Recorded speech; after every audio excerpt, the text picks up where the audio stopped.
Alright mga idol, ayan.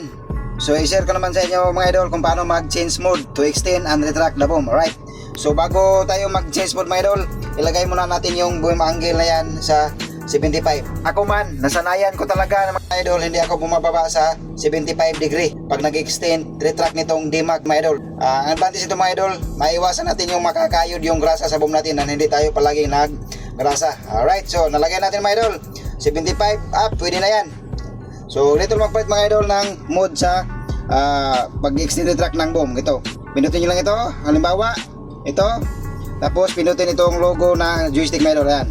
Pagkarating dyan mga idol, ito, pag meron kang auxiliary mga idol, ito lang pagpipilian mo, dalawa, mode 2 at mode 1. Itong mode 2, yun ang operation mode. Mode 3, ito yung sinasabi ko na mag-extend retract tayo ng boom.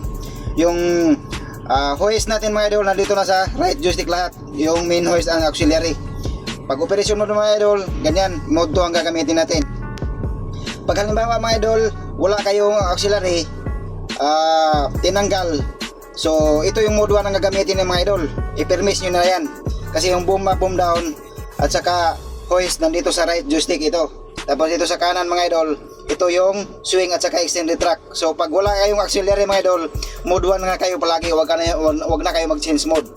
Pero pag meron kayong auxiliary mga idol, sa operational mode, ito yung mode 2 ang gagamitin natin. Ayan. Tapos pag sa mag-extend retract tayo mga idol, ito lang, mode 3. Ayan na yung extend sa left joystick natin at saka swing. Tapos yung hoist natin nasa right lahat, auxiliary at main. So ganyan lang mga idol, enter nyo lang. Ganyan, enter nyo. Okay. Tapos back nyo ulit dito. So back nyo ulit, pinutin itong operational mode na crane. Tapos dito na idol, mamili na tayo ng boom. Alright, yan lang yung mga idol. Sana makatulong at shout out na rin sa lahat ng mga gawang Pilipino.